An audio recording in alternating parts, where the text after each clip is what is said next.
semak atau bisa kita bilang seperti hutan mini. Jadi ketika sekira pukul 4 sore, ular tersebut dilihat warga sedang menyeberang jalan dari arah persemakan perladangan warga menuju arah permukiman.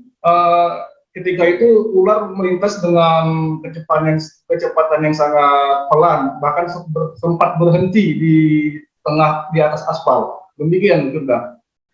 Kemudian bagaimana warga di sana mengevakuasi ular yang berjenis king cobra ini? Kebetulan saat ular itu melintas di salah satu halaman rumah warga sedang banyak anak-anak bermain, anak-anak berkumpul. Warga yang melihat kehadiran ular ini menganggapnya sebagai sebuah ancaman keselamatan anak-anak sehingga berinisiatif mendekati ular untuk menangkap. Namun ular tersebut ternyata lari dan mengarah ke salah satu rumah yang ada garasi mobil. Seketika ular itu justru masuk ke dalam mobil yang sempat bertahan lama di dalam kap mesin. Demikian, Firda.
Saudara, Kantor Pencarian dan Pertolongan Kelas B Pangkal Pinang kembali melanjutkan operasi pencarian terhadap Asis 40 tahun, seorang nelayan asal Sungai Liat yang dinyatakan hilang seusai kapalnya tenggelam sebagian di perairan Karangtimah, Kabupaten Bangka.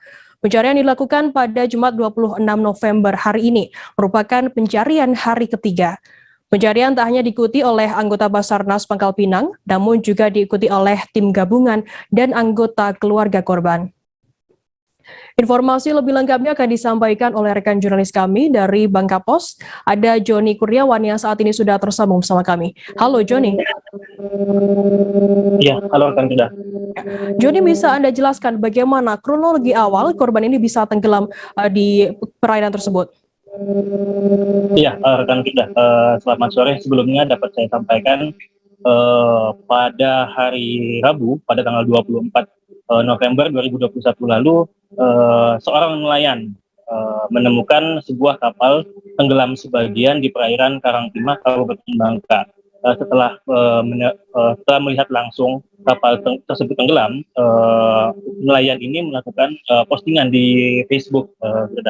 Nah, dari informasi di Facebook ini diterima langsung oleh pihak keluarga hingga akhirnya pihak keluarga yang diketahui bernama Umar melakukan pelaporan kepada Basarnas hingga akhirnya proses pencarian dilakukan. Dan saat ini juga korban Asis usia 40 tahun masih dinyatakan hilang, begitu Frida. Kemudian bagaimana update informasi mengenai pencarian pada hari ketiga ini? Iya, rekan Frida.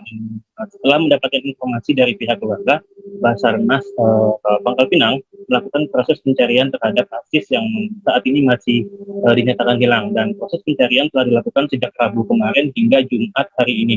Namun Firda, dapat saya sampaikan hasilnya masih nihil.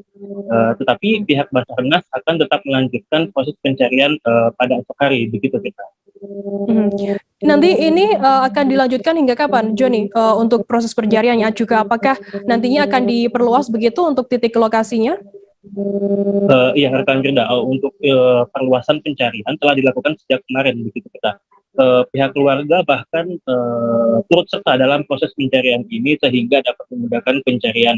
Selain pihak keluarga, Basarnas dan juga kepolisian perairan, nelayan setempat juga yang saat ini sedang melaut di Karangtimah juga turut serta melakukan pencarian. Begitu, Firda. Firda, dapat saya tambahkan informasinya adalah pihak keluarga saat ini telah menarik kapal yang tenggelam tersebut menuju ke Sungai Liat, sehingga pihak keluarga bisa memastikan langsung ke adanya kapal nelayan khususnya milik ASIS yang tenggelam ini. Gitu.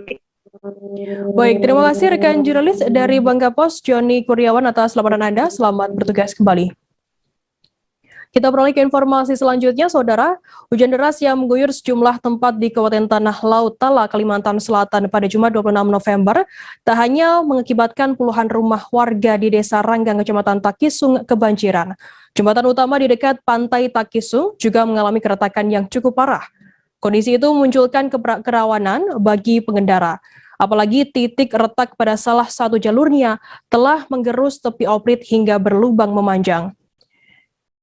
Informasi lebih lengkapnya akan disampaikan oleh rekan jurnalis kami dari Banjarmasin Pos, ada Roy yang saat ini sudah tersambung bersama kami. Halo Roy. Halo, selamat sore. Ya. Roy, bisa Anda gambarkan lebih detailnya begitu untuk kerusakan fisik jembatan tersebut seperti apa? Ya, terima kasih rekan Firda. Jadi kerusakan yang terjadi pada jembatan vital tersebut,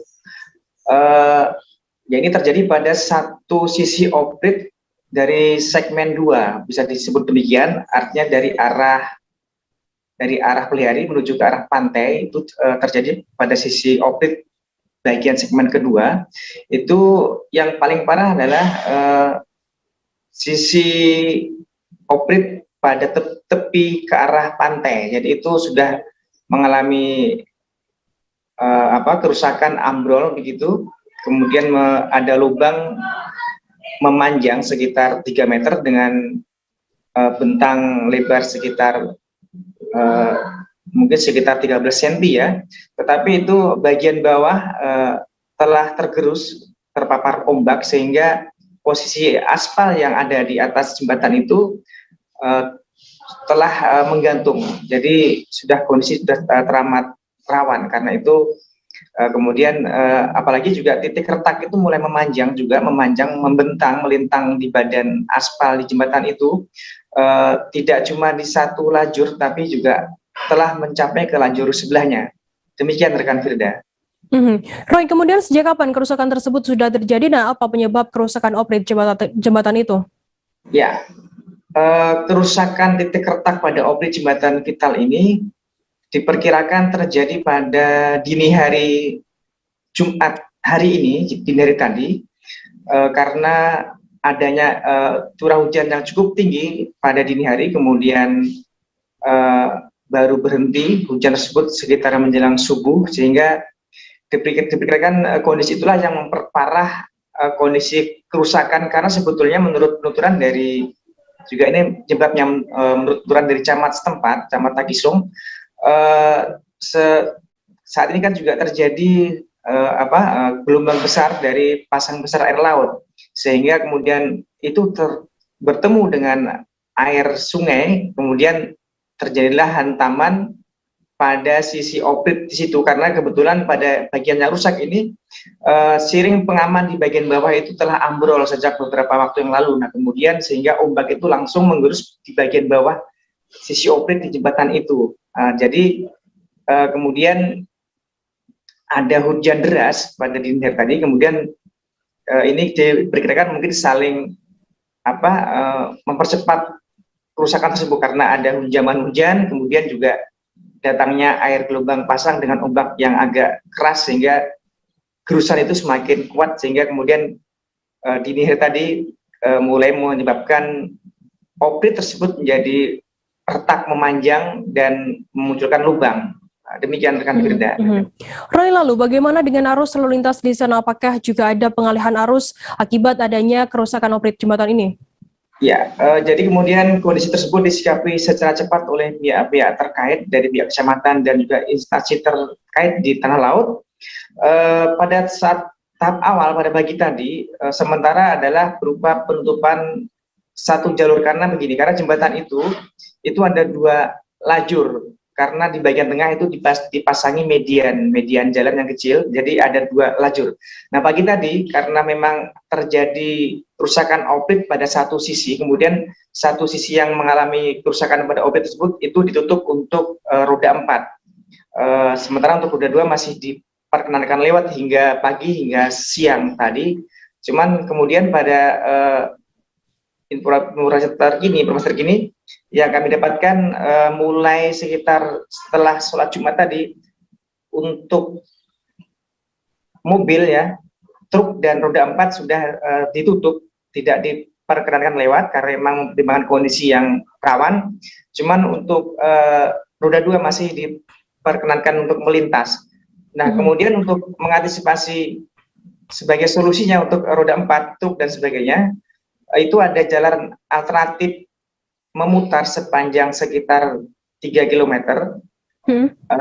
yang harus dilintasi oleh truk dan mobil setelah adanya penutupan yang dimulai sejak sekitar pukul 2 waktu Indonesia Tengah siang tadi pasca Jumatan. Demikian rekan Firda.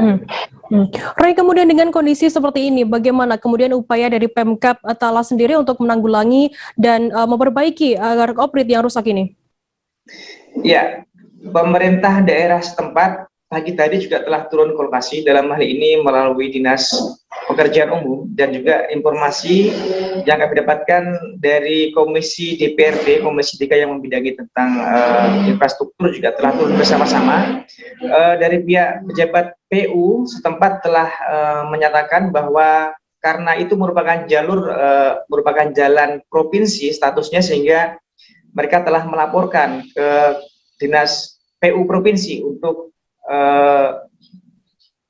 ditunggu tentang kapan mereka turun dan kemudian bagaimana solusi tercepat, karena memang kondisi saat ini memerlukan penanganan cepat. Tapi dalam hal ini pemerintah daerah juga tidak bisa berbuat banyak karena memang jalan tersebut statusnya milik jalan provinsi. Jadi sementara ini setelah dilaporkan ke Dinas Provinsi, jadi pihak kabupaten menunggu tindak lanjut dari pemerintah provinsi. Demikian rekan Firda.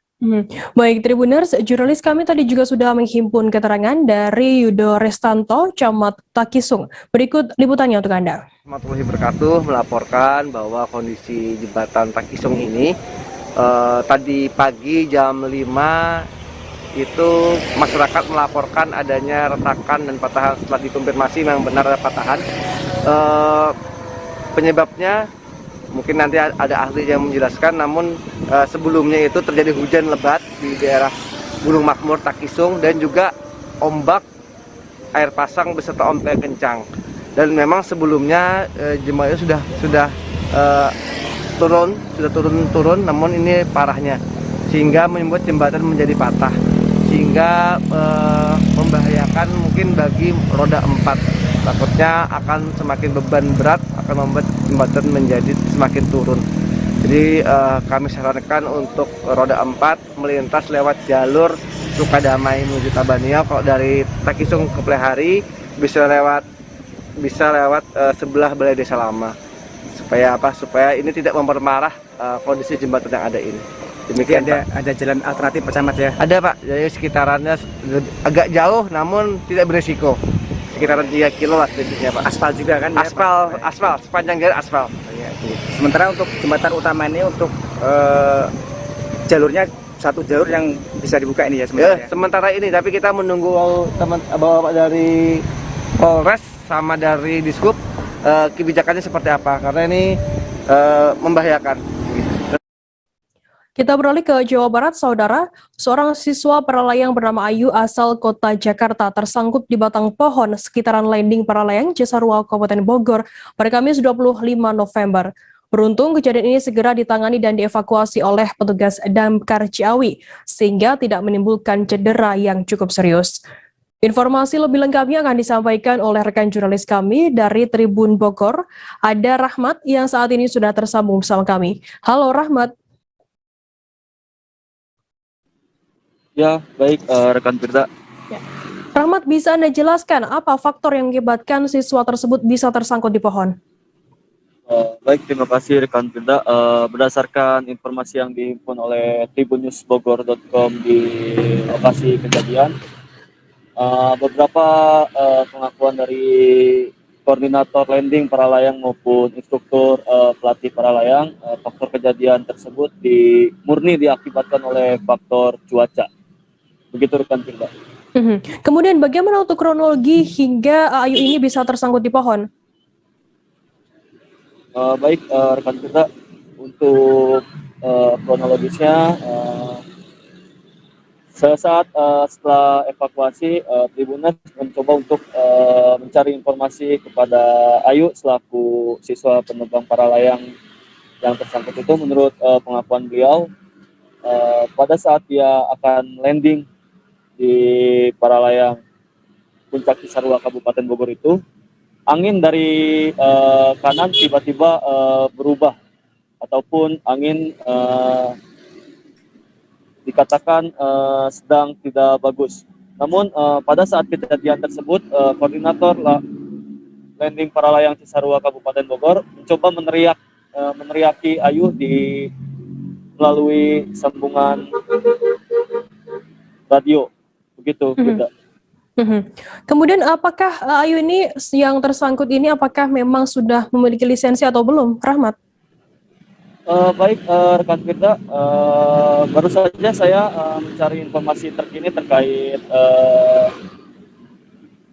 Ayu ini kepada pelatih ataupun instruktur senior yang berada di Paralayang Cisarua Kabupaten Bogor. Beliau mengatakan bahwa Ayu ini merupakan penerbang profesional yang sudah mempunyai lisensi. Begitu, Firda. Rahmat, berapa lama evakuasi dan bagaimana saat ini kondisi korban? Baik, rekan Firda, adapun proses evakuasi tersebut dilakukan oleh damkar sektor Ciawi dan membutuhkan waktu 2,5 jam. Sekira 2,5 jam. Baik. Untuk kondisi korban saat ini seperti apa? Apakah juga sudah dibawa ke rumah sakit atau ke klinik terdekat begitu? Atau seperti apa informasinya? Baik, rekan Firda, kondisi Ayu pada saat dievakuasi itu nampak beliau sangat kelelahan karena menurut pengakuan Ayu sendiri, beliau sudah tersangkut selama kurang lebih 4,5 jam di atas pohon dengan posisi kakinya di bawah sedangkan kepalanya di atas. Adapun posisi tersebut menurut Ayu posisi yang sangat baik. Pasca dievakuasi tersebut, Ayu segera diberikan oksigen dan dibawa ke tempat istirahat oleh damkar sektor Ciawi tersebut. Begitu, Firda. Baik, terima kasih rekan jurnalis dari Tribun Bogor, Rahmat atas laporan Anda. Dan tadi Tribuners, Rahmat juga sudah menghimpun keterangan dari Ayu, seorang siswa yang tersangkut di pohon, dan juga penerbang bernama Evul, koordinator landing bernama Evul. Berikut liputannya untuk Anda. Kronologisnya seperti apa sih kok bisa? Tadi saya disuruh belok ke kanan, cuman dianya karena cuacanya agak jelek aja. Karena cuacanya agak jelek, angin agak besar, angin dari kiri, dari kanan, anginnya dari kanan, itu mungkin susah belok. Kita beralih ke informasi selanjutnya, Saudara. Terjadi kebakaran di Jalan Proklamasi B, RT 53, Kelurahan Sungai Pinang Dalam, Kecamatan Sungai Pinang, Kota Samarinda pada Jumat 26 November. Meski tak ada korban jiwa, kebakaran hebat ini menghanguskan 2 rumah semi permanen berlantai 2 yang dihuni oleh 4 kepala keluarga 10 jiwa. Informasi lebih lengkapnya akan disampaikan oleh rekan jurnalis kami dari Tribun Kaltib. Ada Rita Lavenia yang saat ini sudah tersambung bersama kami. Halo Rita. Ya, halo Firda dan Tribuners. Rita, bisa Anda jelaskan bagaimana untuk kronologi awal terjadinya kebakaran tersebut? Ya, Firda dan Tribuners, kebakaran ini terjadi pada pukul 09.30 waktu Indonesia Tengah. Dari keterangan Fajar, salah seorang penghuni rumah yang terbakar ini, kala itu mereka tengah beristirahat.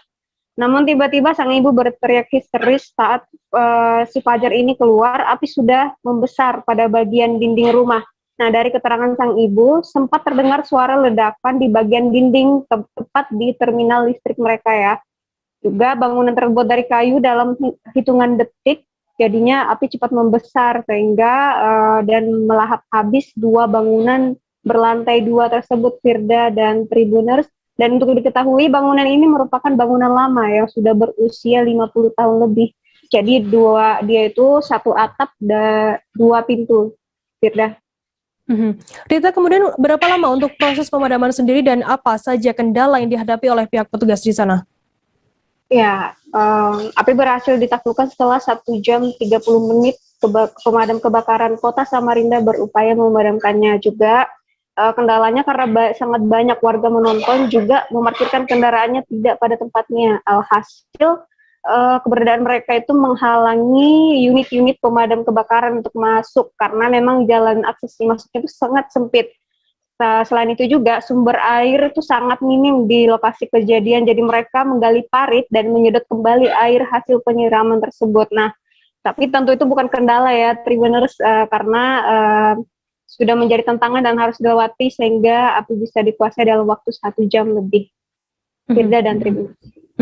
Rita, kemudian informasinya ada kabar cerita menarik di balik musibah kebakaran ini. Bisa Anda jelaskan terkait hal ini? Ya, Tribuners, memang ada cerita menariknya adalah kaligrafi atau tulisan lafaz Allah dan sebuah foto ulama besar asal Kalimantan Timur, yakni Kiai Haji Jaini Abdul Ghani, tidak terbakar sama sekali ya, Firda.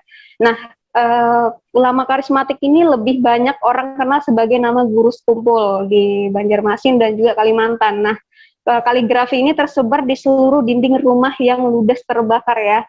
Bangunannya juga merupakan bangunan lama dan bermaterial kayu sama seperti yang terbakar habis di sebelahnya. Tetapi dia ini tidak terbakar sama sekali, Firda dan Tribuners. Jadi hanya sebatas atapnya saja yang habis terbakar. Nah, sebatas plafon itu atau 30 cm dari posisi kaligrafi dan foto itu tidak terbakar sama sekali. Nah, kejadian serupa juga pernah terjadi sebenarnya 2 tahun lalu, di mana sebuah kebakaran hebat itu menghanguskan 4 bangunan rumah.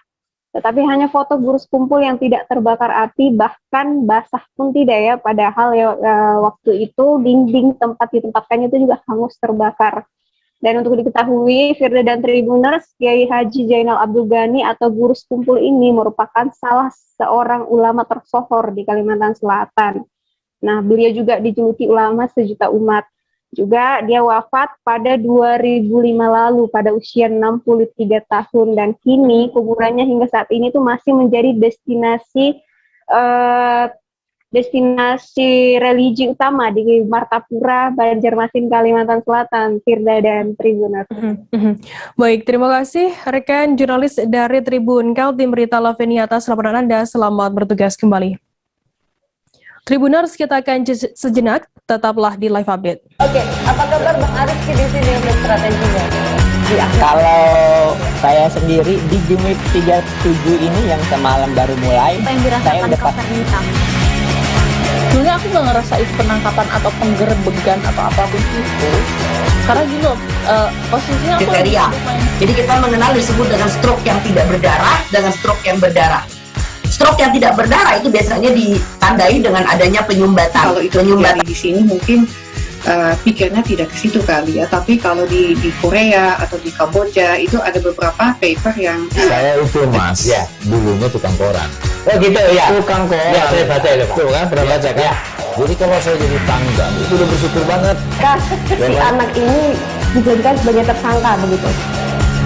Ya kalau ini kita bicara yang di luar kasus Sebongondo ya. Dengan nama hujan shower, di mana terdapat batas jelas antara daerah hujan dan tidak hujan yang biasanya terjadi pada fase awal mature stage atau tahap berbahaya itu Kang. Jadi mulai artinya terjadinya perlembekan. Nah itu untuk penetrasi akan sulit gitu ya.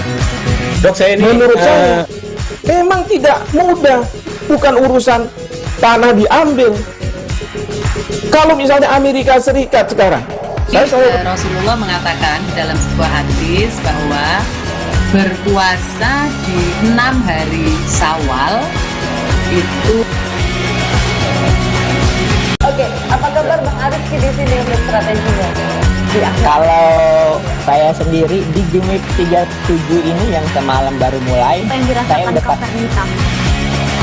Sebenarnya aku nggak ngerasain penangkapan atau penggerbegan atau apapun itu, karena gini loh, posisinya aku kriteria. Jadi kita mengenal disebut dengan stroke yang tidak berdarah dengan stroke yang berdarah. Stroke yang tidak berdarah itu biasanya ditandai dengan adanya penyumbatan. Kalau itu terjadi di sini mungkin pikirnya tidak ke situ kali ya, tapi kalau di Korea atau di Kamboja itu ada beberapa paper yang saya itu mas, ya dulunya tukang koran. Oh gitu ya, tukang koran. Ya saya baca itu pak. Tuh kan pernah baca kan? Ya. Jadi kalau saya jadi tangga itu udah bersyukur banget. Si anak ini dijadikan sebagai tersangka begitu. Ya kalau ini kita bicara yang di luar kasus Sebongombo ya. Dengan nama hujan shower, di mana terdapat batas jelas antara daerah hujan dan tidak hujan yang biasanya terjadi pada fase awal mature stage atau tahap berbahaya dewasa. itu Kang. Jadi mulai artinya terjadinya perlembekan. Nah itu untuk penetrasi akan sulit begitu ya. Dok, saya ini menurut saya memang tidak mudah, bukan urusan tanah diambil. Kalau misalnya Amerika Serikat sekarang, Rasulullah mengatakan dalam sebuah hadis bahwa berpuasa di 6 hari Syawal itu. Oke, apa kabar Bang Arif di sini untuk strateginya? Kalau saya sendiri di Jumit 37 ini yang semalam baru mulai, saya udah pasti. Sebenarnya aku nggak ngerasain penangkapan atau penggerbegan atau apapun itu, karena gini loh, posisinya aku kriteria. Jadi kita mengenal disebut dengan stroke yang tidak berdarah dengan stroke yang berdarah. Stroke yang tidak berdarah itu biasanya ditandai dengan adanya penyumbatan. Kalau itu terjadi di sini mungkin pikirnya tidak ke situ kali ya, tapi kalau di Korea atau di Kamboja itu ada beberapa paper yang saya itu mas, ya dulunya tukang koran. Oh gitu ya, tukang koran. Ya saya baca itu pak. Tuh kan pernah baca kan? Ya. Jadi kalau saya jadi tangga itu udah bersyukur banget. Si anak ini dijadikan sebagai tersangka begitu. Ya kalau ini kita bicara yang di luar kasus Sebongombo ya. Dengan nama hujan shower, di mana terdapat batas jelas antara daerah hujan dan tidak hujan yang biasanya terjadi pada fase awal mature stage atau tahap berbahaya dewasa. itu Kang. Jadi mulai artinya terjadinya perlembekan. Nah itu untuk penetrasi akan sulit begitu ya. Dok, saya ini menurut saya memang tidak mudah, bukan urusan tanah diambil. Kalau misalnya Amerika Serikat sekarang, Rasulullah mengatakan dalam sebuah hadis bahwa berpuasa di 6 hari Syawal itu. Oke, apa kabar Bang Arif di sini untuk strateginya? Kalau saya sendiri di Jumit 37 ini yang semalam baru mulai, saya udah pasti. Sebenarnya aku nggak ngerasain penangkapan atau penggerbegan atau apapun itu, karena gini loh, posisinya aku kriteria. Jadi kita mengenal disebut dengan stroke yang tidak berdarah dengan stroke yang berdarah. Stroke yang tidak berdarah itu biasanya ditandai dengan adanya penyumbatan. Kalau itu terjadi di sini mungkin pikirnya tidak ke situ kali ya, tapi kalau di Korea atau di Kamboja itu ada beberapa paper yang saya itu mas, ya dulunya tukang koran. Oh gitu ya, tukang koran. Ya saya baca itu pak. Tuh kan pernah baca kan? Ya. Jadi kalau saya jadi tangga itu udah bersyukur banget. Si anak ini dijadikan sebagai tersangka begitu. Ya kalau ini kita bicara yang di luar kasus Sebongombo ya. Dengan nama hujan shower, di mana terdapat batas jelas antara daerah hujan dan tidak hujan yang biasanya terjadi pada fase awal mature stage atau tahap berbahaya dewasa. itu Kang. Jadi mulai artinya terjadinya perlembekan. Nah itu untuk penetrasi akan sulit begitu ya. Dok, saya ini menurut saya memang tidak mudah, bukan urusan tanah diambil. Kalau misalnya Amerika Serikat sekarang, Rasulullah mengatakan dalam sebuah hadis bahwa berpuasa di 6 hari Syawal itu. Oke, apa kabar Bang Arif di sini untuk strateginya? Kalau saya sendiri di Jumit 37 ini yang semalam baru mulai, saya udah pasti. Sebenarnya aku nggak ngerasain penangkapan atau penggerbegan atau apapun itu, karena gini loh, posisinya aku kriteria. Jadi kita mengenal disebut dengan stroke yang tidak berdarah dengan stroke yang berdarah. Stroke yang tidak berdarah itu biasanya ditandai dengan adanya penyumbatan. Kalau itu terjadi di sini mungkin pikirnya tidak ke situ kali ya. Tapi kalau di Korea atau di Kamboja itu ada beberapa paper yang saya itu mas, ya dulunya tukang koran. Oh gitu ya. Tukang koran. Ya saya baca itu pak. Tuh kan pernah baca kan? Ya. Jadi kalau saya jadi pangdam itu udah bersyukur banget. Si anak ini dijadikan sebagai tersangka begitu. Ya kalau ini kita bicara yang di luar kasus Sebongombo ya. Dengan nama hujan shower, di mana terdapat batas jelas antara daerah hujan dan tidak hujan yang biasanya terjadi pada fase awal mature stage atau tahap berbahaya dewasa. itu Kang. Jadi mulai artinya terjadinya perlembekan. Nah, Terima kasih Anda masih bersama kami di Live Update. Kita beralih ke informasi selanjutnya, Saudara. Kabag Ops Ditlantas Polda Metro Jaya AKBP Dermawan Karuskali masih dirawat di Rumah Sakit Polri Kramat Jati, Jakarta Timur akibat menjadi korban pengeroyokan oknum anggota Ormas. Kabid Perawatan Medik dan Perawatan Rumah Sakit Polri Kramat Jati Kombes Yayo Wirtarto mengatakan, dari hasil pemeriksaan tim dokter dan CT scan Dermawan menderita luka berat di kepalanya. Luka di bagian kepala akibat dikeroyok oknum anggota Ormas di depan gedung DPR pada Kamis 25 November. Informasi lebih lengkapnya akan disampaikan oleh rekan jurnalis kami dari Tribun Jakarta. Ada Bima Putra yang saat ini sudah tersambung bersama kami. Halo, selamat sore Bima. Halo, sore Firda. Bima, bisa Anda jelaskan bagaimana saat ini kondisi dari AKBP Dermawan? Iya, Firda, dapat saya sampaikan bahwa AKBP Dermawan sebelumnya dibawa ke RS Polri Kramat Jati pada Kamis 25 November 2021 sekira pukul 17.40. Dermawan saat itu menderita luka akibat dikeroyok anggota Ormas saat mengamankan aksi demo depan gedung DPR RI. Dan setibanya di RS Polri Kramat Jati, Dermawan langsung dibawa ke instalasi gawat darurat untuk menjalani penanganan medis awal dan selanjutnya dilakukan CT scan. Dan saat ini AKBP Dermawan sudah dipindah ke ruang rawat inap khusus untuk penanganan medis lebih lanjut. Untuk luka yang diderita sendiri berdasarkan keterangan dari Kabid Perawatan Medik dan Perawatan RS Polri Kramat Jati, Kombes Dr. Yayo Wirtarto, mengatakan bahwa Dermawan menderita luka berat di bagian kepala. Namun untuk luka berat itu sendiri berdasarkan keterangan Yayo belum bisa dipastikan apakah akibat luka hantaman benda tumpul atau serangan lainnya. Hanya dipastikan bahwa AKBP Dermawan hingga saat ini masih harus menjalani rawat inap di RS Polri Kramat Jati. Bima, kemudian bagaimana tanggapan atau pernyataan dari tim dokter yang menangani perawatan dari AKBP Dermawan? Ya, dapat saya sampaikan bahwa tim RS Polri Kramat Jati sudah membentuk tim dokter yang menangani AKBP Dermawan. Tim dokter ini sendiri dia antaranya beranggotakan dokter bedah dan dokter spesialis bedah dan dokter spesialis bedah saraf.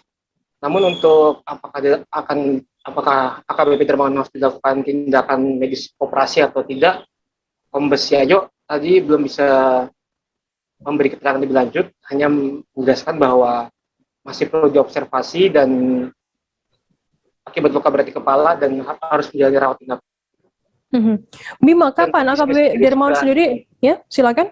Ya, dan kondisinya sendiri saat ini AKBP Dermawan sudah cukup stabil sejak dirawat inap kemarin malam. Beliau sudah bisa berkomunikasi dan dengan tim dokter dan lainnya. Oke, Bima, kemudian kapan AKBP Dermawan ini sudah nantinya diperbolehkan pulang dari Rumah Sakit Polri Kramat Jati? Apakah sudah ada informasi terkait hal ini? Iya, masih berdasarkan keterangan Kombes Yayo, disampaikan tadi bahwa Kombes Yayo belum bisa memastikan bahwa kapan AKBP Dermawan jangka waktu perawatan rawat inap ini dilakukan, karena menurutnya sangat bergantung pada pemulihan luka di bagian kepala, jadi belum bisa dipastikan kisaran berapa hari rawat inapnya. Hanya dalam dipastikan bahwa masih butuh penanganan medis lebih lanjut dan pemantauan oleh tim dokter spesialis. Baik, Tribuners, jurnalis kami tadi juga sudah menghimpun keterangan dari Kabid Perawatan Medik dan Perawatan Rumah Sakit Polri Kramat Jati, Kombes Yayo Wirtarto terkait kondisi dari AKBP Dermawan. Berikut liputannya untuk Anda. Baik, terima kasih. Kemarin sekitar jam 17.40 ya, datang ke IGD Rumah Sakit Polri Pak AKBP Dermawan Setelah ditangani di instalasi gawat darurat, kemudian dilakukan serangkaian pemeriksaan, foto, kemudian ada CT scan juga. Beliau mengalami luka di daerah kepala. Ya. Saat ini beliau mendapatkan perawatan di ruang perawatan khusus di Anton 5. Mudah-mudahan dalam waktu secepatnya bisa membaik. Apakah luka di kepala ini bisa dikatakan luka fatal begitu Pak, yang terkena benda tumpul begitu Pak? Iya, yang jelas luka di daerah kepala ya. Saat ini sedang dilakukan observasi. Untuk penanganan lebih lanjut dirawat oleh beberapa dokter spesialis, ada dokter bedah, kemudian ada dokter bedah saraf untuk merawat beliau. Mudah-mudahan secepatnya bisa membaik perkembangannya. Apakah saat ini sudah bisa berkomunikasi begitu Pak dan municipal? Sudah bisa berkomunikasi. Cukup ya? Pak, izin, kemarin dikabarkan ada luka robek, itu artinya suka senjata tajam atau bagaimana Pak? Enggak. Enggak ada luka robek di perut itu Pak? Luka benda tumpul artinya Pak? Iya, di daerah kepala ya. Kepala. Iya. Pak, ada yang memerlukan tindakan operasi atau bagaimana Pak? Kemarin sudah dilakukan tindakan untuk perbaikan luka di daerah kepala ya. Satreskrim Unit PPA Polres Tapin berhasil mengamankan pria berinisial S 92 tahun tersangka pencabulan terhadap anak di bawah umur berinisial I 7 tahun Jumat 26 November. Kasat Reskrim Polres Tapin AKP Iksan Prananto mengatakan penangkapan terhadap tersangka S karena telah melakukan tindak pidana pencabulan terhadap anak di bawah umur pada 2 November lalu.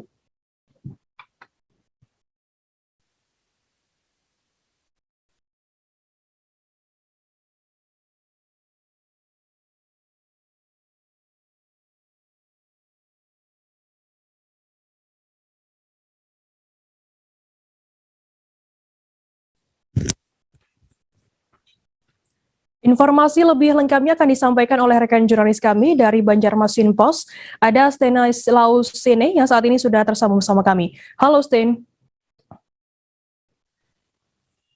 Halo rekan Firda. Ya, Sten, bisa Anda jelaskan bagaimana untuk kronologi pencabulan bocah di bawah umur ini? Baik rekan Firda dan Tribuners di mana saja Anda berada, saya akan melaporkan dari Kabupaten Tapin, Provinsi Kalimantan Selatan. Terkait dengan kasus terkini, yakni adalah kasus pencabulan anak di bawah umur yang dilakukan oleh tersangka S. Beliau adalah umur 52 tahun terhadap bocah yang berinisial I, umur 7 tahun. Nah, peristiwa pencabulan ini kronologisnya terjadi di Desa Suatu Tatakan, Kecamatan Tapin Selatan, Kabupaten Tapin. Untuk kronologisnya sendiri, peristiwa ini bermula saat itu pelaku atau tersangka yaitu S mengajak korban untuk datang ke rumah tersangka saat itu dan mengajak korban, membawa korban ke rumahnya, tepatnya di kamar, dan dijanjikan untuk diberikan permen dan uang jajan, serta diberikan HP untuk mendengarkan musik. Saat itulah, saat di dalam kamar, ketika korban sedang asik mendengarkan musik, disitulah tersangka menjalankan aksinya dengan mencabuli korban. Kemudian, apa alasan tersangka ini melakukan aksi tersebut? Informasi yang kami himpun dari Kasat Reskrim Polres Tapin AKP Iksan Prananto menjelaskan bahwa dari hasil interogasi terhadap korban pelaku atau tersangka mengatakan bahwa tersangka sendiri memiliki obsesi seks yang tinggi atau ada kelainan seks dalam seks, seperti itu rekan Firda. Sten, kemudian bagaimana akhirnya korban ini bisa akhirnya kasus tersebut bisa terkuak oleh pihak kepolisian? Kasus ini bisa terkuak artinya begini, pada saat pelaku ini mencabuli korban, korban kembali ke rumahnya, lalu ada kecurigaan dari orang tua korban, karena ada berkas sperma di tubuh korban. Dari situlah keluarga korban lalu mengajukan atau melaporkan insiden ini ke pihak Satreskrim Polres Tapin. Kemudian untuk dari pengakuan tersangka sendiri, untuk pasal yang dijatuhkan kepada tersangka apa? Untuk tersangka atas perbuatannya, tersangka dijerat dengan pasal perlindungan anak, yaitu Undang-Undang Nomor 35 Tahun 2014, pasal 76E. Seperti itu, rekan Firda. Baik, Tribuners, jurnalis kami tadi juga sudah menghimpun keterangan dari Kasat Reskrim Polres Tapin AKP Ihsan Prananto. Dijelaskan terkait kasus pencabulan ini. Jadi Satreskrim unit PPA Polres Tapin telah mengamankan satu pelaku yang mana pelaku tersebut telah melakukan tindak pidana pencabulan anak di bawah umur yang terjadi pada tanggal 22 November hari Senin, tepatnya pukul 20.30 WITA, yang mana dilakukan tersangka di kediamannya. Berawal dari korban diiming-imingi untuk dibelikan jajan berupa permen dan makanan. Kemudian setelah diiming-imingi tersebut, korban dibawa ke dalam rumah, tepatnya di dalam kamar. Kemudian di dalam kamar, korban dipinjamkan handphone tersangka untuk mendengarkan lagu. Ketika mendengarkan lagu, korban disetubuhi oleh tersangka, dan kemudian ketika korban kembali ke rumah, akhirnya timbul kecurigaan dari orang tua korban karena ada bekas sperma di tubuh korban. Kita beralih ke informasi selanjutnya, Saudara. Ratusan buruh yang tergabung dalam Federasi Serikat Pekerja Metal Indonesia serta Aliansi Buruh se-Kota Batam kembali berdemo di beberapa titik di Kota Batam pada Kamis 25 November. Mulanya buruh sempat berdemo di sekitar kawasan Panbil, Muka Kuning, Batam pada sejak pagi hari. Namun menjelang siang hari, rombongan buruh tersebut berbondong-bondong mendatangi gedung Geraha Kepulauan Riau Batam Center untuk melanjutkan demonya. Informasi lebih lengkapnya akan disampaikan oleh rekan jurnalis kami dari Tribun Batam. Ada Beres Numan Tobing yang saat ini sudah tersambung bersama kami. Halo Beres. Ya, halo rekan Firda. Beres, bisa Anda jelaskan bagaimana apa tuntutan buruh aksi tersebut turun ke sejumlah titik di Batam? Oke, baik. Terima kasih rekan Firda. Jadi saat ini aksi unjuk rasa serikat buruh yang tergabung dalam beberapa aliansi terus bergejolak menggelar aksi unjuk rasa terkait penuntutan hak upah begitu ataupun kenaikan UMK di Kota Batam. Begitu rekan Firda. Untuk berapa ketetapan UMK yang dibahas oleh Dewan Pengupahan? Oke, baik. Jadi terkait UMK Kota Batam, beberapa waktu lalu sudah dilakukan pembahasan oleh Dewan Pengupahan. Dewan Pengupahan ini yang terdiri dari asosiasi pengusaha, pemerintah melalui Dinas Ketenagakerjaan dan aliansi serikat. Namun tidak ditemukan hasil kesepakatan sebagaimana yang diatur dalam PP nomor 36 tahun 2021 bahwa kenaikan UMK hanya di atas 1 hingga 0, hingga 1%. Namun permintaan buruh mereka berdasarkan PP tahun nomor 36 tahun 2013 yang di mana sebelumnya menjelaskan bahwa 0,1 hingga 10%. Nah, jadi pertimbangan dari Dewan Serikat Buruh begitu. Nah, lantaran saat ini kebutuhan pangan seperti harga Pertalite sudah di Kota Batam sudah dihapuskan, harga minyak goreng juga sudah naik. Nah, itu yang menjadi dasar mereka untuk meminta begitu menaikkan nilai upah untuk tahun 2022 nanti. Nah, sementara hasil pembahasan mereka baru kenaikan UMK hanya 35.000 begitu. Sehingga serikat buruh berbondong-bondong turun ke jalan untuk memperjuangkan hak tersebut. Kemudian Beres, apakah saat ini sudah ada respon begitu dari pihak pemerintah sendiri terkait aksi demo yang dilakukan oleh para buruh di sana? Baik, rekan Firda. sampai saat ini gabungan aksi massa unjuk rasa dari serikat buruh masih terus menggelar unjuk rasa.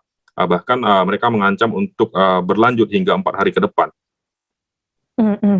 Baik, Tribuners, jurnalis kami tadi juga sudah menghimpun keterangan dari Ketua Federasi Serikat Buruh Kerdal Metal Kota Batam, Suprapto. Berikut liputannya untuk Anda. Kita seluruh hari ini menolak. Hari ini berapa jumlah massa, Pak? Hari ini kemungkinan sekitar 1000-an saja. Karena kita masih ada punya waktu. Nanti kita akan evaluasi seperti apa. Apakah besok aksi lagi atau nanti Senin Selasa. Karena surat pemberitahuan itu tanggal 25, 26, 29, 30. Pak, dasar pertimbangan permintaan buruh sampai 10% itu apa, Pak? Ya, saat ini daya beli kaum buruh, pekerja, masyarakat turun. Kebutuhan naik. Di Batam sendiri, kaum buruh, kaum pekerja saat ini ketika dia bertransportasi sudah tidak bisa mendapatkan premium. Nggak ada premium, dianggap orang kaya, suruh beri pertalite. Yang selisih harganya lumayan, per liternya adalah sekitar 1.550 kan gitu. Pertalite 8.000, premium 6.500 kan itu. Terus kebutuhan pokok itu naik.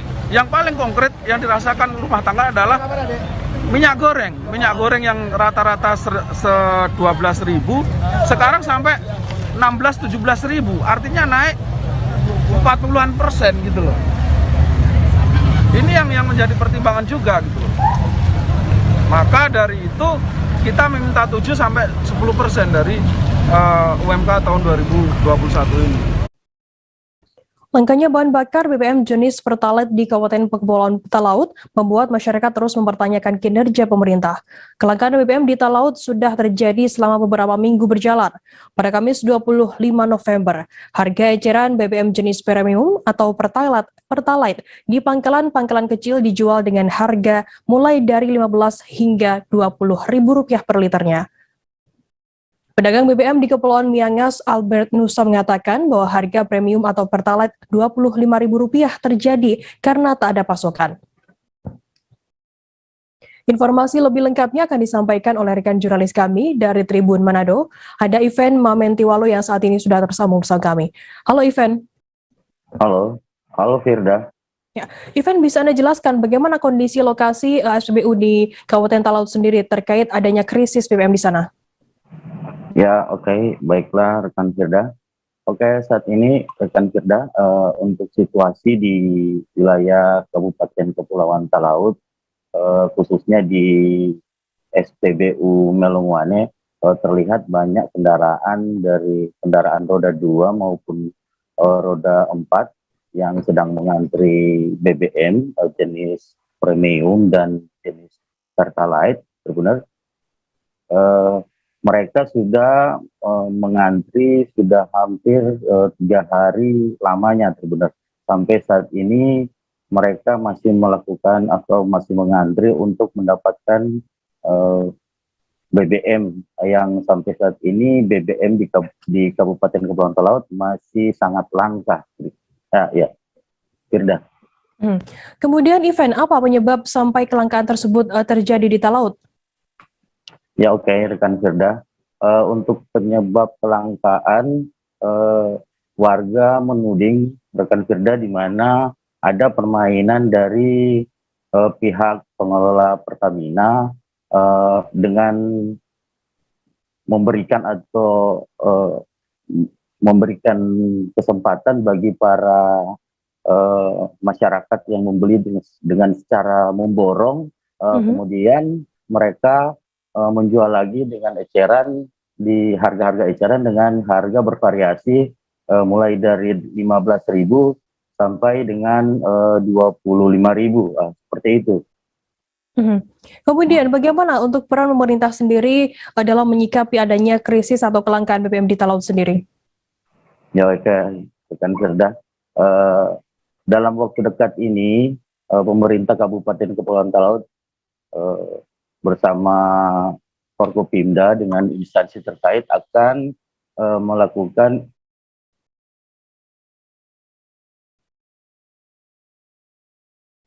Halo rekan Ivan.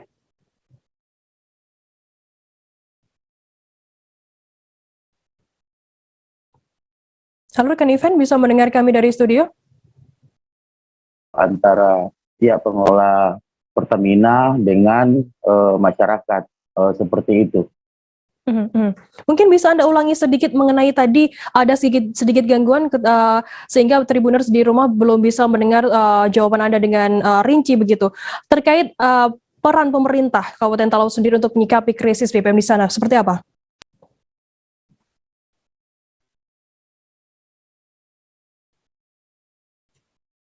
Halo rekan Ivan. Halo. Ya, rekan Ivan mungkin bisa Anda ulangi terkait peran pemerintah Kabupaten Talaut sendiri untuk menyikapi adanya kelangkaan BBM di sana seperti apa? Tadi kami mengalami sedikit gangguan sinyal dengan Anda dan jadi Tribuners belum bisa mendengar jawaban Anda dengan jelas. Ya oke. Dalam waktu dekat pemerintah Kabupaten Kepulauan Talaut, terutama instansi yang terkait pihak keamanan akan melakukan inspeksi mendadak di beberapa depot Pertamina untuk memastikan adanya dugaan-dugaan dari masyarakat terkait penyaluran BBM atau sengaja dijual ke masyarakat dan masyarakat dengan seenaknya menaiki harga BBM di kalangan masyarakat seperti itu. Jadi mereka akan melakukan inspeksi mulai dari para pengecer sampai depot-depot Pertamina yang ada di Kabupaten Kepulauan Talaut. Ya, baik, Tribuners, jurnalis kami tadi juga sudah menghimpun keterangan dari warga Moktar Arunde, Bram Agus, kemudian juga Wakil Bupati Kepulauan Talaut. Berikut liputannya untuk Anda. Ya, harapan saya kuota untuk Kabupaten Talaut ditambah supaya tidak ada pembatasan. Seperti yang ini tidak ada pembatasan, satu kali antri cuma harga 100.000. Karena sayang, kasihan masyarakat. 2 hari cuma dapat untuk harga 100.000. Itu berarti disinyalir ada permainan, Pak. Permainan, Pak. Ya? Iya. Permainan baru sudah ditambah dengan ini para penada liar. Ya, Pak. Harapan Bapak ke pemerintah, harapan Pak? saya juga untuk pengelola ini itu kilometernya digitalnya itu sudah tidak jelas. Kayak kalau saya lihat itu belum dikir itu. Dikir seperti itu, Pak. Nah, untuk harga saat ini, Pak, di Talaut, Pak? Harga masih harga dari Pertamina 6.450. Iya, tapi kalau kita sudah beli di jalan, Pak, seperti apa, Pak? Di jalan sudah bervariasi. Sekarang masih ada harga 10.000, tapi ketika di Pertamina sudah tidak ada pelayanan karena sudah habis stok, dia bisa naik sampai 15 sampai 20.000. Oke, Pak. Berarti kalau untuk sejauh ini, Pak, dari penanganan pemerintah atau petugas yang terkait, Pak? Kalau menurut saya belum ada. Belum ada penanganan dari pemerintah. Pemerintah seperti tutup mata, padahal ini sudah jelas-jelas ini kelihatan tiap hari. Dan krisis BBM, Pak, di Kabupaten Kepulauan Talaut. Krisis seperti apa, Pak? Ini yang kalian juga tahu bagaimana Pak Bupati, saya dan semua sudah berusaha. Baik di Kementerian ESDM, di Direktur Kelistrikan, di Direksi PLN langsung, bahkan mereka sampai sudah melakukan langkah mengganti yang penyedia BBM itu, vendor mereka diganti karena alasan tidak qualifying. Nah ternyata bukan BBM juga, tapi ini muncul lagi hal teknis karena kerusakan. Kita semua berharap agar di Natal tahun baru ini jangan ada lagi pemadaman. Saya katakan baik di kementerian maupun di PLN pusat, bukan persoalan mati padam, mati hidup, tapi itu alat-alat rumah tangga keluar rusak semua. Televisi itu di masyarakat rusak. Kedua, itu masyarakat nelayan, ikan mereka itu rusak semua, tidak bisa dijual karena tidak ada air. Ikan rusak, banyak sekali kerugian akibat ini listrik. Untuk BBM, Pak?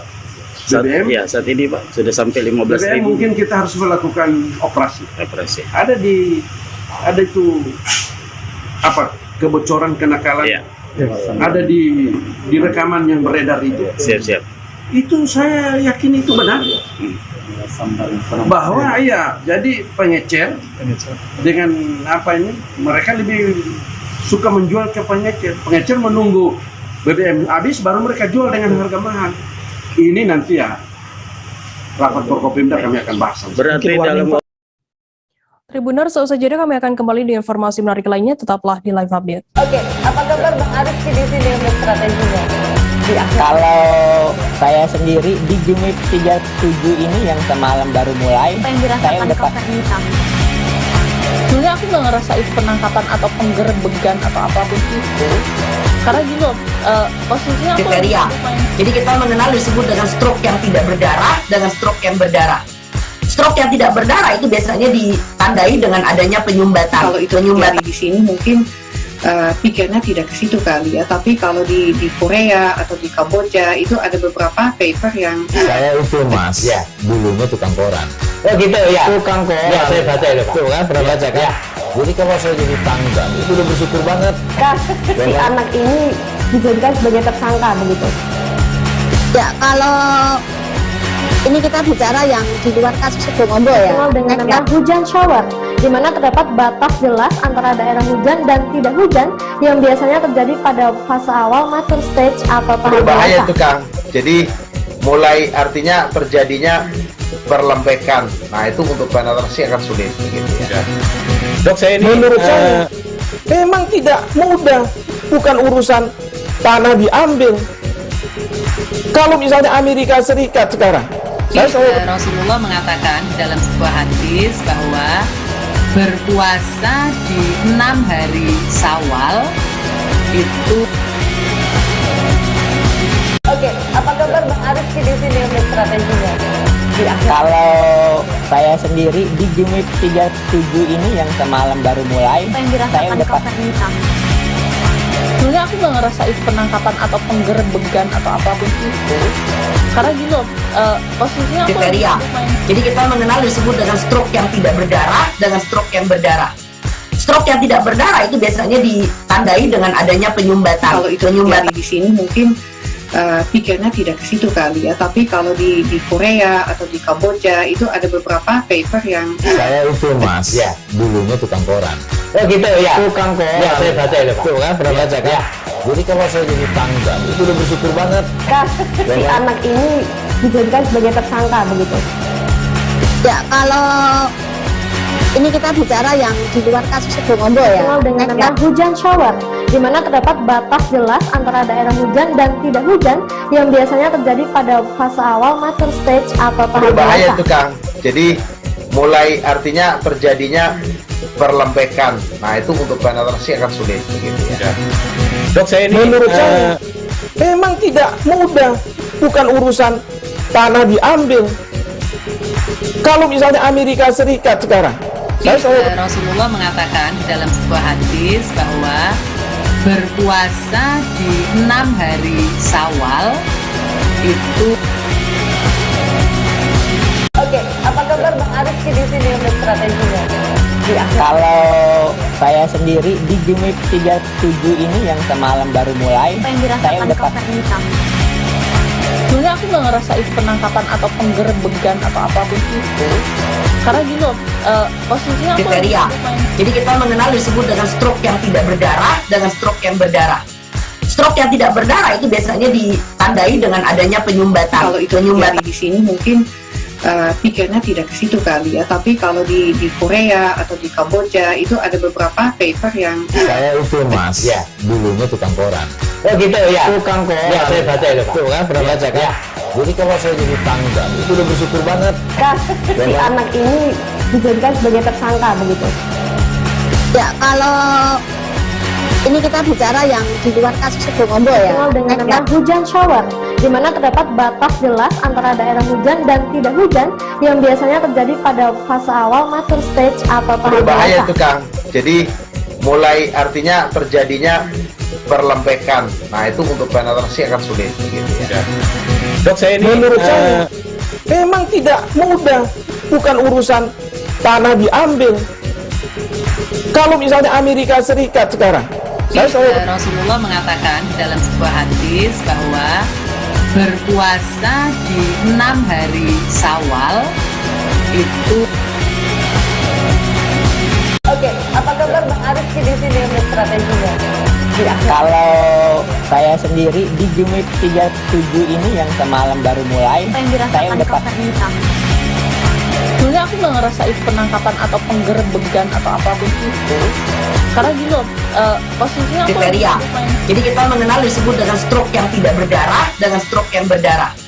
Stroke yang tidak berdarah itu biasanya ditandai dengan adanya penyumbatan. Kalau itu terjadi di sini mungkin pikirnya tidak ke situ kali ya, tapi kalau di Korea atau di Kamboja itu ada beberapa paper yang Terima kasih Anda masih bersama kami di live update. Kita beralih ke informasi selanjutnya, Saudara. SMKN 2 Kota Malang memiliki K2 Senior Living yang diresmikan pada Rabu 24 November 2021. K2 Senior Living adalah sebuah hunian untuk warga senior berbasis hotel. Hotel ini berlantai 1 dan ada 9 kamar biasa dan 1 kamar total care. Kamar hotelnya terdiri dari tempat tidur, kamar mandi, lemari dan meja kursi, serta terlihat cukup nyaman untuk ditempati. Untuk mengetahui informasi lebih lengkapnya, saat ini kami sudah tersambung dengan jurnalis dari Surya Malang, ada Silvianita yang akan memberikan informasi lengkapnya untuk Anda Tribuners. Halo Silvi. Halo, selamat sore Fidra. Ya, Silvi, bisa Anda jelaskan bagaimana gambaran tentang hotel tersebut? Ya, ini adalah hotel kedua yang dimiliki oleh SMK 2 Kota Malang. Satu hotel untuk fokus tamu umum, yang kedua ini adalah khusus untuk tamu lansia. Hotel ini juga akan hotel ini baru saja diresmikan Rabu lalu dan terdiri dari 9 kamar, layaknya hotel lainnya. Hotel ini seperti memuliakan dari para tamu lansia, sehingga mereka juga mendapatkan layanan terbaik di hotel tersebut. Jadi hotel ini bukan sebagai tempat penitipan, namun bukan sebagai panti penitipan lansia, namun lansia bisa menginap di sini dan dilayani dengan baik, layaknya sebuah hotel lainnya. Seperti itu, Pak. Silvi, kemudian apa saja fasilitas yang disediakan di Hotel K2 Senior ini? Karena masih baru, saya masih melihat kamar ini tidak ada TV-nya, namun masih cukup nyaman untuk ditinggali. Ada tempat tidur yang cukup luas, ada kursi, ada meja juga. Kamar mandi dan serta layanan lainnya, dan ada layanan lainnya yang bisa dinikmati mereka karena hotel juga melibatkan siswa SMK ini yang mengambil program keahlian keperawatan dan pekerjaan sosial. Kemudian di posisi mana saja siswa SMK ini juga dilibatkan untuk mengurus hotel lansia tersebut, Silvi?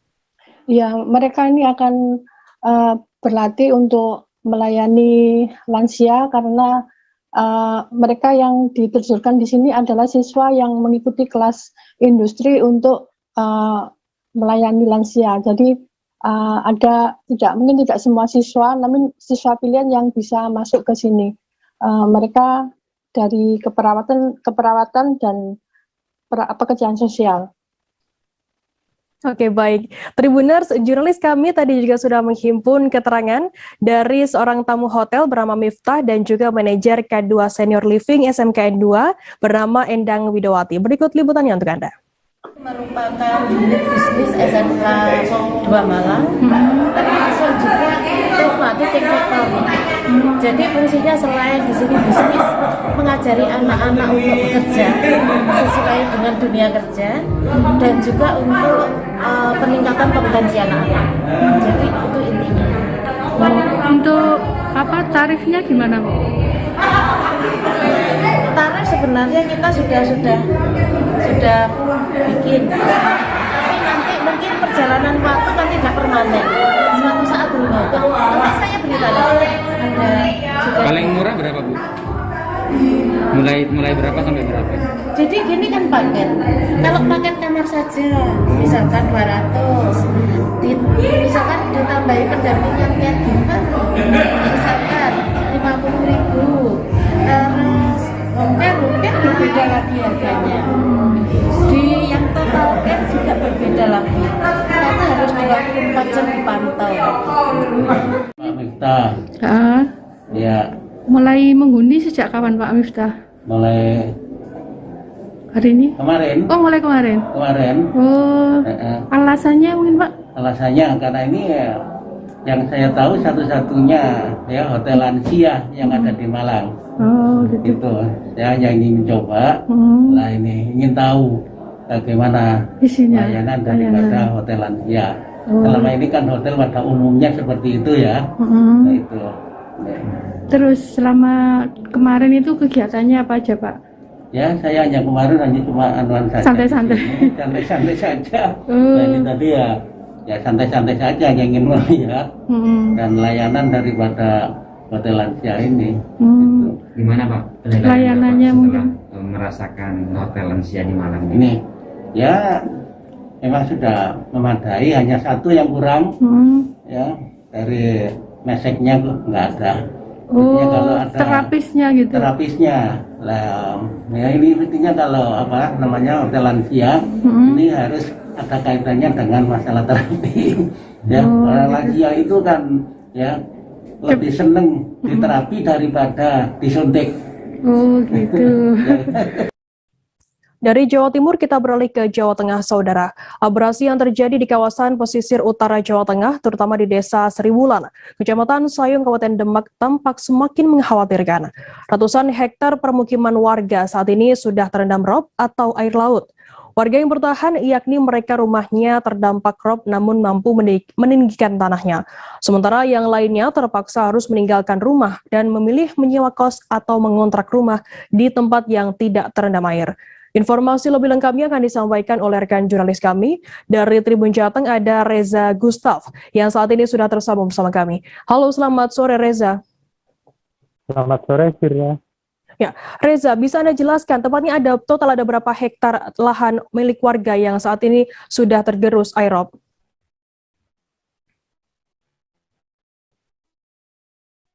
Desa Seriwulan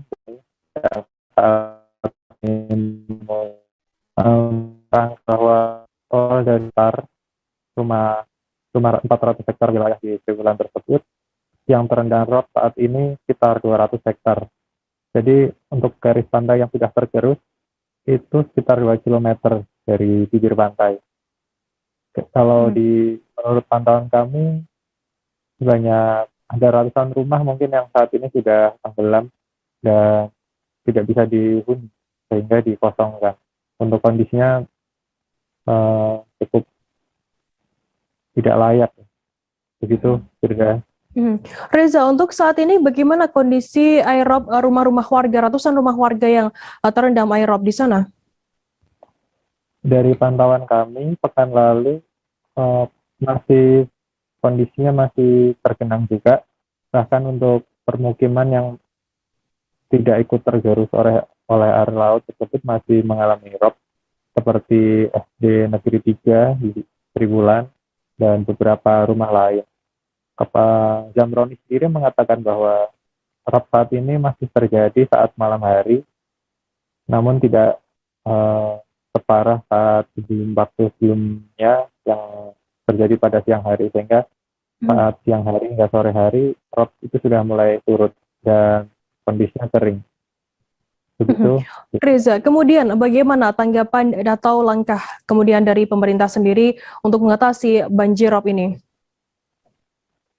Oh iya, Bupati Demak Stiana saat kami temui mengungkapkan bahwa pihaknya sebenarnya saat ini tengah berpikir keras untuk menangani persoalan rob di sana ya. Khususnya jumlah desa di Kecamatan Sayung seperti Seriwulan dan desa lain, Tindus Loko, Mondoliko dan lainnya. Sebenarnya meskipun penanganan rob sendiri masih belum termasuk di program isu strategis terjadi di masa periode ini, namun Bupati Esti mengatakan bahwa dia tetap masih ingin melakukan langkah-langkah atau mencari cara untuk bisa menangani rob, misalnya melobi pihak pemerintah provinsi maupun pemerintah pusat, karena pihaknya juga masih terkendala anggaran yang cukup besar ya untuk menangani rob di sana, dan kemungkinan ia juga berkoordinasi dengan pihak swasta, misalnya perusahaan-perusahaan atau investor untuk bisa melakukan terobosan-terobosan yang saat ini masih dikerjakan, yaitu akses jalan tol ya. Akses jalan tol Semarang Demak itu diharapkan juga bisa menjadi tanggul laut untuk persoalan rob di sana. Begitu, Dirga. Baik, terima kasih rekan jurnalis dari Tribun Jateng, Reza Gustaf atas laporan Anda. Dan tadi Tribuners, Reza juga sudah menghimpun keterangan dari Kepala Desa Sriwulan, Zamroni, dan juga Bupati Demak, Estianah maksud kami. Berikut liputannya untuk Anda. Untuk garis pantai yang sudah tergerus, itu kira-kira sekitar 2 km dari sini sampai dulu namanya Tirang di sana. Sudah sekitar 2 kilometer, dan wilayah kami dari 400 hektar itu sekarang yang tidak tenggelam air pada saat tidak rob itu tinggal 200 hektar karena ada bangunan rumahnya, dengan yang lain sudah enggak. Barangkali harapan kami adalah bagaimana pemerintah, baik pemerintah kabupaten, provinsi maupun pemerintah pusat mengerti, karena masyarakat ini sudah menderita lama, mereka sudah termiskinkan oleh alam dan harus segera terbangun. Jadi sekalipun belum dimasalah, tetapi itu sudah kita pikirkan. Kemarin saya sudah menginstruksikan kita dari misi program kita habiskan ditargetkan, saya menargetkan sampai 2 tahun 3 tahun selesai.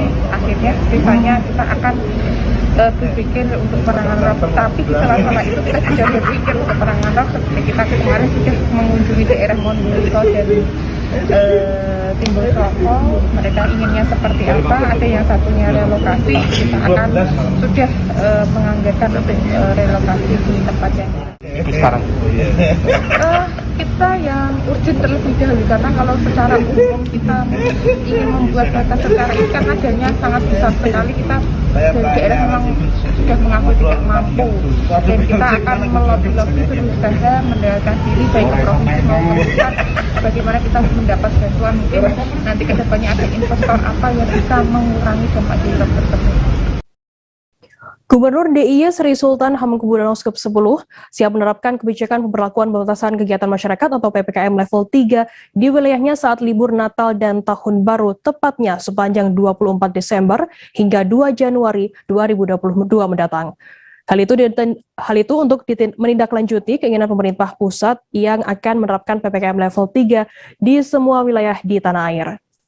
Untuk mengetahui informasi lebih lengkapnya, saat ini kami sudah tersambung dengan jurnalis dari Tribun Jogja, ada Yuwantoro yang akan memberikan informasi lengkapnya untuk Anda Tribuners. Halo Yuwantoro.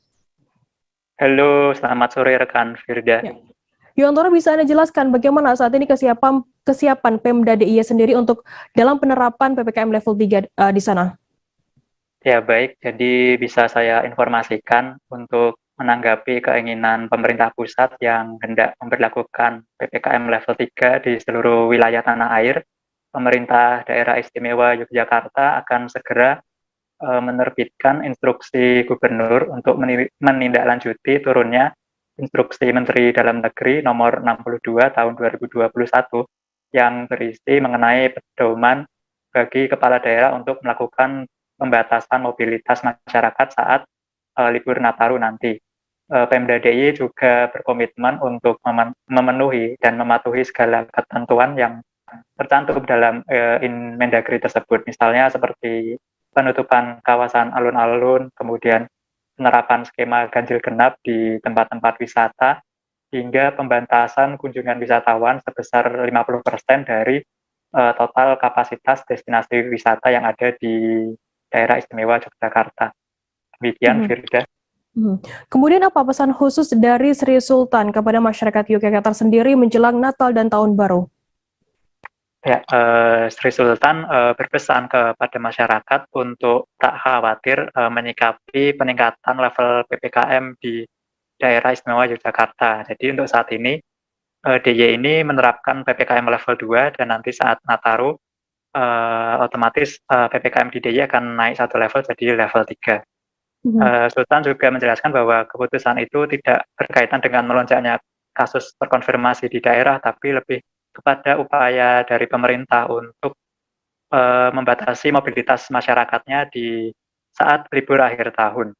Kemudian Sri Sultan juga berharap agar tren penambahan kasus di DIY ini dapat terus melandai, sebab jika terjadi lonjakan kasus, ini akan sulit untuk ditangani. Karenanya Sri Sultan berharap kepada masyarakat untuk selalu menaati aturan dan menegakkan protokol kesehatan saat melakukan aktivitas. Yuwantoro, bagaimana kemudian kondisi terkini penularan COVID-19 di Yogyakarta? Ya, jadi untuk kasus positif di DIY kemarin sempat mengalami lonjakan, tepatnya pada hari Kamis 25 November, di mana hari itu dilaporkan ada penambahan sebanyak 79 kasus terkonfirmasi di hari tersebut. Jumlah itu juga menjadi yang angka tertinggi secara nasional. Kemudian setelah DIY masih ada Jakarta sebanyak 54 kasus dan kemudian Jawa Tengah 45 kasus.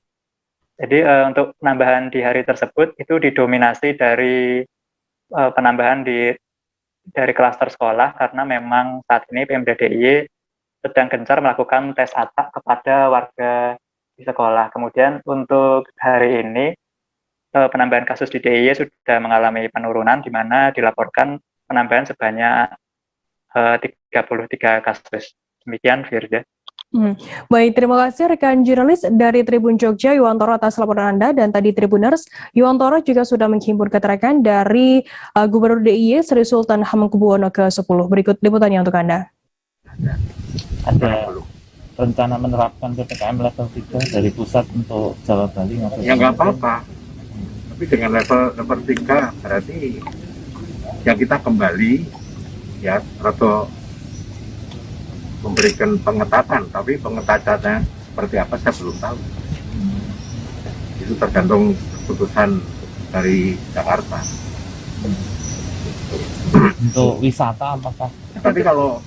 Tapi tidak perlu khawatir apapun pengetatannya, biarpun kita mundur ke level 3. Kalau saat ini kita bisa mengendalikan, jadi tetap ini mendatar, ya mau masuk ke Natal Tahun Baru ya datar.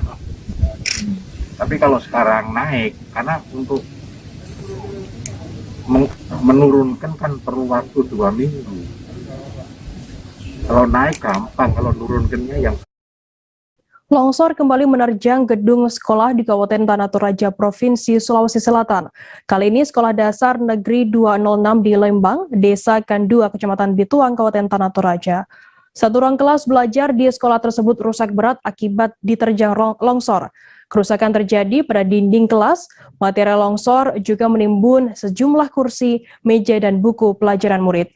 Informasi lebih lengkapnya akan disampaikan oleh rekan jurnalis kami dari Tribun Timur. Ada Tommy Paseru yang saat ini sudah tersambung bersama kami. Halo Tommy. Halo Firda. Tommy, bisa Anda jelaskan seperti apa kejadian bencana longsor yang menerjang gedung sekolah tersebut? Iya, bencana longsor di SDN 206 Talepon, Kecamatan Bituang, Kabupaten Tanah Toraja terjadi pada Selasa 23 November dini hari lalu, di mana bencana longsor terjadi seiring hujan deras disertai yang kencang yang mengguyur lembab desa Kanwa di Kecamatan Bituang. Akibatnya setinggi kurang lebih 25 meter yang tepat berada di belakang gedung sekolah ini longsor, dan akibatnya longsor menerjang satu ruang kelas belajar atau RKB di SD Talepon ini. material longsor menjebol dinding kelas satu ruang kelas di sekolah tersebut.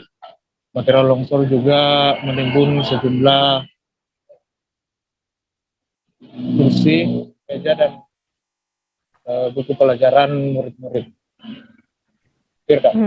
Tommy, kemudian pasca longsor terjadi, bagaimana kemudian aktivitas belajar mengajar di SDN 206 ini? Ya, pasca longsor ini aktivitas belajar mengajar di SD Telepon ini masih berlangsung, melainkan namun saya aktivitas belajar ini dialihkan ke teras sekolah. Pihak sekolah SDN Telepon juga memperlakukan sistem shift, di mana murid-murid secara bergantian menjalani proses belajar mengajar. Itu karena ruangan untuk belajar tidak cukup, dan beberapa murid juga demi berlangsungnya proses belajar mengajar ini dialihkan ke teras sekolah. Tommy, apa ada upaya dari pemerintah sendiri untuk menangani adanya longsor yang menimpa gedung sekolah SDN 206 ini? Bencana longsor yang terjadi di SD Telepon ini menjadi perhatian khusus pemerintah Kabupaten Tanah Toraja. Sehari pasca terjadinya longsor, Pemda Tanah Toraja melalui Badan Penanggulangan Bencana Daerah langsung turun ke lokasi untuk menyerahkan sekaligus melakukan pembersihan material longsor. BPBD juga turun bersama Badan Nasional Penanggulangan Bencana, karena tim dari BNPB ini turun untuk mencari langkah-langkah strategis terkait bencana longsor yang terjadi. Dan untuk mengantisipasi kejadian serupa terjadi, pemerintah Kabupaten Tanah Toraja dalam waktu dekat ini akan membuat talud atau dinding penahan tanah di belakang gedung sekolah ini. Baik, Tribuners, jurnalis kami tadi juga sudah menghimpun keterangan dari Bupati Tanah Toraja, Theophilus Alerorung. Berikut liputannya untuk Anda. Terkait memang SD di Telepon itu memang saya sudah melihat kondisinya, dan sebenarnya kita baru programkan untuk pentalutan di situ. Tapi ini dengan hujan yang deras ini terjadi longsor, dan ini memang dapat membahayakan kepada anak-anak sekolah. Karena itu kita akan carikan solusi darurat dulu untuk anak-anak sekolah, karena akan berbahaya kalau dia akan bertahan dalam kelas. Nah, ini sementara kita lakukan penanganan, dan hari ini juga perhatian dari BNPB Pusat, dia sudah menyerahkan dana operasional dari tenaga yang akan turun ini sebesar 250 juta, sambil kita mengusulkan biaya penanganan untuk kondisi darurat. Plafon di sisi kiri gedung DPRD Tulang Bawang Provinsi Lampung ambruk. Kondisi ini disebabkan ratusan kelelawar yang bersarang di atap gedung DPRD. Kondisi ini mengakibatkan kotoran kelelawar jatuh ke plafon hingga plafon tersebut ambruk. Lokasi plafon yang ambruk tersebut dulunya merupakan ruangan komisi DPRD Tulang Bawang. Karena plafon dihinggapi kelelawar, ruang komisi akhirnya dipindahkan ke sisi kanan gedung DPRD. Untuk mengetahui informasi lebih lengkapnya, saat ini kami sudah tersambung dengan jurnalis dari Tribun Lampung, ada Endra Zulkarnain yang akan memberikan informasi lengkapnya untuk Anda Tribuners. Halo Endra. Halo Firda, halo Tribuners, selamat sore. Endra, bisa Anda jelaskan sejak kapan terjadinya kondisi tersebut? Ya, Firda. Gedung DPRD Tulang Bawang memang sejak hampir 1 tahun belakangan ini sudah kondisi plafon sisi kiri gedung memang sudah ambruk. Ini disebabkan oleh atap gedung yang menjadi sarang kelelawar. Jumlahnya bukan hanya puluhan, tapi sudah mencapai ratusan. Sehingga kotoran-kotoran kelelawar tersebut membuat plafon gedung sisi kiri gedung DPRD Tulang Bawang ambruk. Demikian, Firda. Kemudian apakah di ruang mana kondisi plafon seperti tersebut yang digunakan sebagai sarang kelelawar ini di mana tepatnya lokasinya, dan juga apakah kelelawar ini tidak mengganggu kenyamanan dari orang-orang yang berkunjung? Ya, gedung yang jadi sarang kelelawar itu memang berada di sisi kiri. Awalnya memang gedung ini merupakan ruangan komisi DPRD Tulang Bawang. Namun sejak 1 tahun belakangan ini ruang komisi dipindah ke sisi kanan gedung DPRD karena di posisi sisi kiri gedung itu sudah menjadi sarang kelelawar. Jadi sejak setahun belakangan ini memang lokasi tersebut sudah ditutup untuk sudah ditutup untuk orang yang hilir mudik sehingga tidak mengganggu aktivitas di gedung DPRD tersebut. Demikian, Firda. Kemudian apakah tidak ada upaya dari pihak Sekretariat DPRD sendiri untuk memperbaiki atau mungkin mengusir kelelawar tersebut? Ya, kemarin saya sempat berbincang dengan pihak Sekretariat DPRD. Memang sejak kondisi tersebut, mereka sudah berkomunikasi dengan Pemkab Tulang Bawang untuk segera dilakukan rehab gedung. Namun sampai saat ini belum ada respon dari PMK Tulang Bawang untuk dilakukan rehab gedung. Namun dari informasi yang kami terima, memang upaya untuk pengusiran kelelawar-kelelawar tersebut sudah dilakukan oleh pihak sekretariat. Namun setelah diusir, beberapa bulan kemudian muncul lagi di area sekretariat DPRD Tulang Bawang tersebut. Demikian, Firda. Baik, terima kasih rekan jurnalis dari Tribun Lampung, Endara Zulkarnain, atas laporan Anda. Selamat bertugas kembali. Selamat bertugas, Firda. Tribuners, informasi tadi sekaligus menutup perjumpaan kita dalam live update hari ini. Jangan lupa saksikan terus live update di seluruh kanal YouTube dan Facebook Tribun Network. Saya Firana, waktu di bertugas, pamit undur diri. Terima kasih dan sampai jumpa. Jangan lupa like, subscribe, dan share ya.